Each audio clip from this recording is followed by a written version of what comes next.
El ejército de Israel ordenó nuevas evacuaciones en Han Yunis, en el sur de la Franja de Gaza, lo que forzó a miles de familias a huir mientras continuaban los ataques. Esto solo un día después del bombardeo contra un complejo escolar que dejó alrededor de 100 muertos. Ucrania fue blanco de nuevos ataques rusos dirigidos a Kiev. La mayoría de los proyectiles fueron interceptados, pero uno de ellos dejó 2 fallecidos cerca de la capital.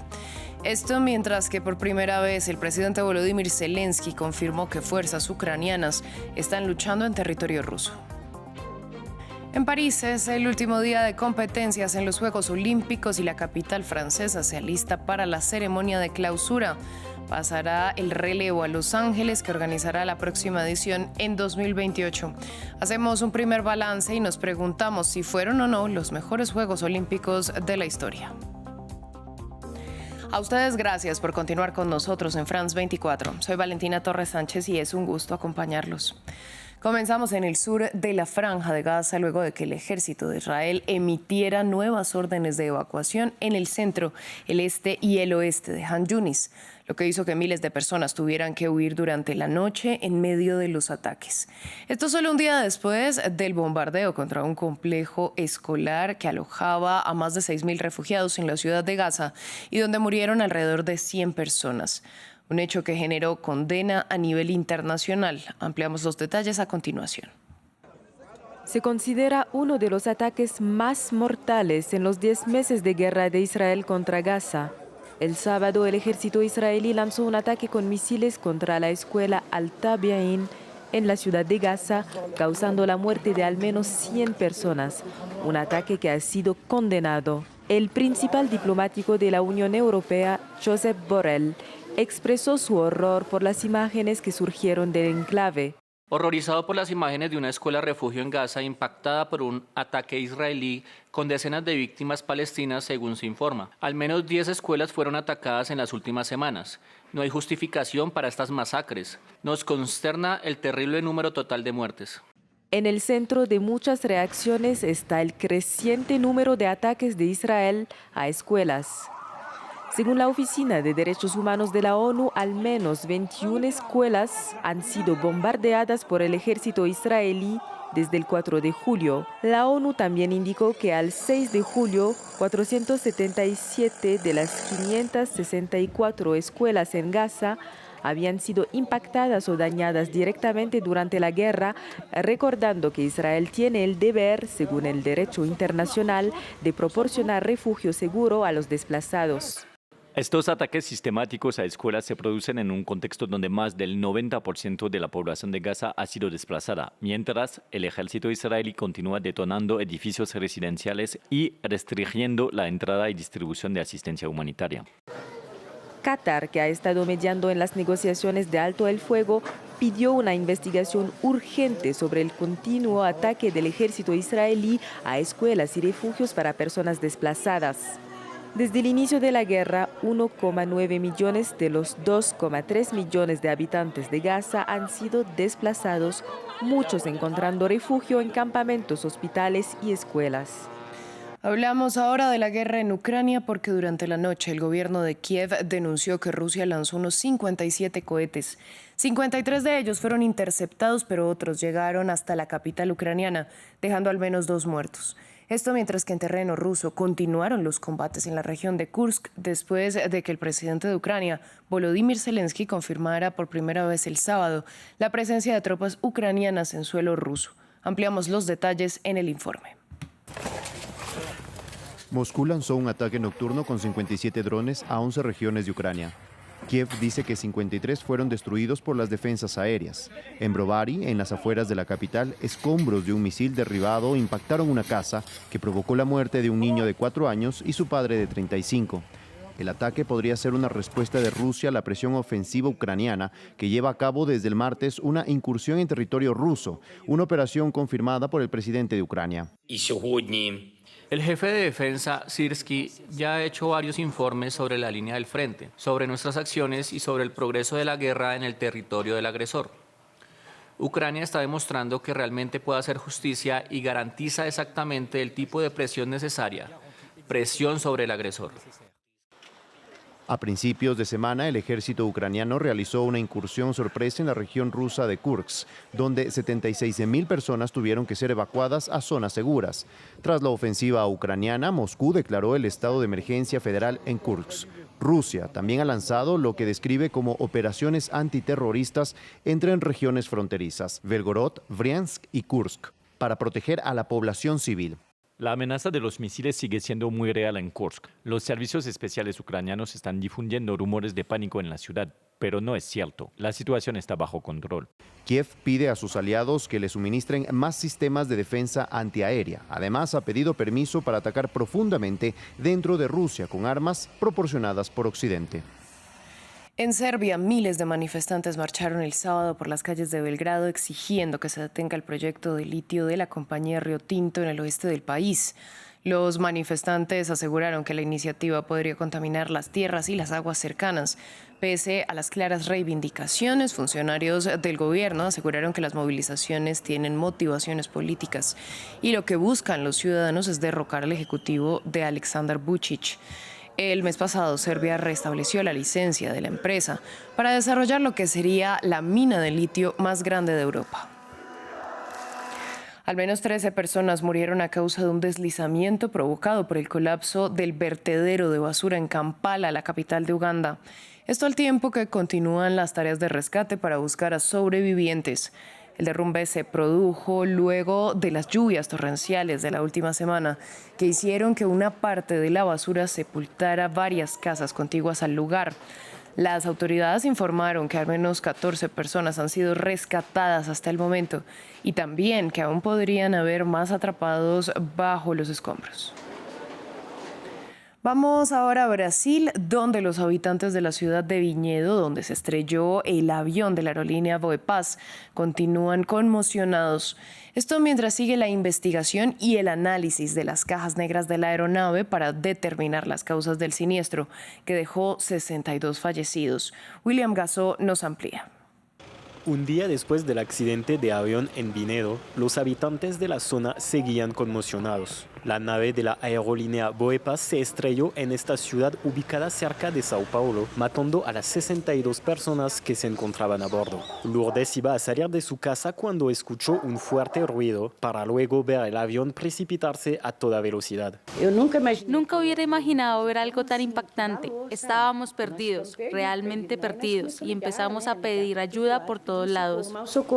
La aeronave cayó en el jardín de una residencia cercana sin provocar más víctimas mortales, pero la explosión y el incendio que siguieron al impacto dejaron a los testigos aterrorizados. Fue de terror, fue de pánico, impotencia de no. Fue mucho pánico, la impotencia de no poder hacer nada para ayudar, solo intentar salvar a los que podían correr. Tentar salvar quien conseguía correr. Entonces fue algo también. También hay residentes que tienen miedo, que están psicológicamente sacudidos.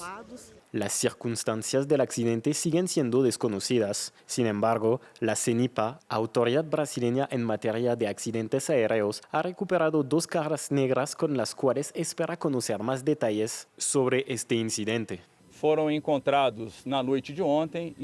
Anoche fueron encontrados 2 dispositivos de registro de vuelo y ya fueron llevados al laboratorio de lectura y análisis de CENIPA de Brasilia. Los investigadores están trabajando intensamente para extraer y obtener esta importante información que creemos podría agregar datos sobre lo que ocurrió en este trágico suceso. Este accidente aéreo es el más mortífero en Brasil desde el crash de un Airbus A320 de la aerolínea TAM en 2007, que se estrelló contra un edificio, dejando 199 muertos. El candidato republicano Donald Trump denunció un presunto hackeo de las comunicaciones internas de su campaña, acusando a Irán. Según el portavoz de la campaña, Stephen Chung, detalló que se violaron los sistemas y posteriormente el medio estadounidense Político reveló que a finales de julio recibió varios correos electrónicos que aparentemente eran de la campaña de Trump, entre ellos una investigación sobre su fórmula vicepresidencial J.D. Vance de febrero pasado. Vamos a París para el último día de competencias en los Juegos Olímpicos, mientras se entregan las últimas medallas y se alistan los detalles para la ceremonia de clausura. Empezamos a hacer un primer balance de esta edición de Las Justas. Conectamos con nuestra periodista Natalia Ruiz, que cubrió estas 2 semanas de deportes. Natalia, en principio le pregunto, al nivel de la organización había muchas dudas y desafíos previos a los Juegos Olímpicos en París sobre la seguridad, sobre el transporte, sobre el río Sena. ¿Se puede decir que fueron superados? Absolutamente superados, hay que decirlo, que todos esos miedos, esos temores de que muchas de estas cosas no funcionaran, en realidad han funcionado a las mil maravillas, empezando por la seguridad, que era quizás uno de los puntos más sensibles en esa ceremonia inaugural, ya que fue en todo el corazón de la ciudad, a lo largo de 6 kilómetros en el río Sena, y finalmente en ese momento no ocurrió ningún incidente, y desde entonces no se ha reportado ningún incidente. Esos 45.000 policías y gendarmes, los más de 10.000 militares que vinieron de apoyo, 1.800 policías de varios países del mundo que están aquí en París. Todo esto ha hecho que haya funcionado a la perfección, al menos hasta ahora, todo en términos de seguridad. Otro de los puntos era el transporte, que bien muchos de los parisinos creían que la ciudad iba a ser un caos para movilizarse en transporte público o en automóvil, y en realidad no ha sido para nada así. Los transportes ha sido una de las sorpresas más agradables de estos Juegos Olímpicos. Los mismos parisinos lo reconocen y están además bastante agradados con la manera en que el transporte ha funcionado para movilizarse incluso a algunas de las sedes de competición que quedan por fuera de la ciudad. Hace prácticamente 1 hora y media estábamos en el velódromo de Saint-Quentin, ningún problema ni para ir ni para regresar, en menos de 1 hora este recorrido, así que ese ha sido otro de los puntos. El Sena, ese era quizás otro de esas preguntas de si estaría o no lista para estas pruebas diferentes de triatlón, del maratón, y la respuesta es sí, a pesar de que el triatlón masculino tuvo que ser postergado de un día por la calidad del agua, pero finalmente todas las pruebas se hicieron. Es cierto, sí, que muchas veces algunos de los tests que tenían que hacerse y que los nadadores necesitaban en todo caso entrenarse allí, tuvieron que postergarse porque la calidad del agua no siempre estaba en los niveles que se necesitaba. En algunos momentos llovió también aquí en París, y esto implicó pues que el nivel de bacterias E. coli fuera demasiado elevado y no apto para que los atletas pudieran nadar allí. Algunos se quejaron, recordemos que en la prueba mixta de triatlón, de hecho el equipo belga decidió, o en todo caso no pudo competir porque una de sus atletas terminó enferma por haber contraído una bacteria durante la prueba individual de la maratón cuando nadó en el río Sena. Pero más allá de esto, pues hay que decir que todos estos puntos que bien hubieran podido opacar la fiesta, pues finalmente no lo han hecho. Ahora, hay que esperar al próximo año, cuando está la promesa de que en 2025 son los parisinos quienes podrán disfrutar y nadar, pegarse ese chapuzón en el río Sena. Veremos si esto de aquí a allá pues es ya un hecho. Natalia, y bueno, estamos viendo este balance positivo. En este tipo de eventos se pueden presentar muchísimos imprevistos. ¿Qué problemas o fallos podemos resaltar? Bueno, quizás uno de los fallos, diría yo, es en la final de los 100 metros femeninos, en donde hubo una presentación bastante estándar de las atletas, a diferencia de lo que pudimos ver en Tokio, que era bastante espectacular. Y de hecho, en la final de los 100 metros masculina, pues sí hubo todo un juego de luces, de espectáculo, un DJ, y este fue uno de los puntos que para muchos no entendían, esta diferencia de tratamiento entre los hombres y las mujeres. Finalmente, cuando se realizó la final de los 200 metros femeninos, hubo toda esa fiesta de color en el Estadio de Francia. Ese es uno de los puntos. El otro punto fue esta semana cuando se estrenó el breaking, nueva disciplina olímpica que hizo su debut y despedida porque no estará en los Juegos de Los Ángeles. Y en realidad para muchas personas pues hubo incomprensión en realidad sobre la manera de la puntuación para cada uno de los B-boys, de las B-girls también, y la diferencia también fue diferente entre quienes estaban presentes viendo la prueba y quienes la vieron también por televisión. Natalia, le pregunto brevemente, ¿cuáles fueron los momentos que hacen de esta edición de los Juegos Olímpicos unos Juegos Olímpicos únicos o los mejores de la historia? Hay que decir, esa ceremonia inaugural fue absolutamente histórica, para muchos es la mejor de todos los tiempos, era un desafío en organización, en seguridad, pero fue algo que ha llamado muchísimo la atención porque era la primera vez que se realizaba esta ceremonia por fuera de un estadio en plena ciudad. Ese creo que es uno de los mejores momentos. También los buenos resultados de Francia, aunque esta semana han sido menos las medallas de oro que han caído, pero ya Francia pasó esas 16 medallas, que era el récord que tenía Francia en unos Juegos Olímpicos, fue en Atlanta en 1996, así que una muy buena cosecha también para los franceses. En deportes colectivos llegaron a 5 de las finales y todavía estamos por ver qué van a hacer las francesas, que dentro de poco están por comenzar su partido ante Estados Unidos en la final de básquetbol femenino, así que son todos estos momentos interesantes. También los buenos resultados para algunos de los atletas latinoamericanos. Recordemos a Mary Lady Paulino, por ejemplo, con esa medalla de oro finalmente en los 400 metros. Ha sido también momentos importantes y nos falta saber cómo termina esto con esta gran ceremonia de clausura que nos espera esta noche en el Estadio de Francia. Y sin duda vamos a estar muy pendientes, Natalia. Muchas gracias por esta ampliación. A ustedes, gracias por su sintonía. Quédense con nosotros que volvemos en breve.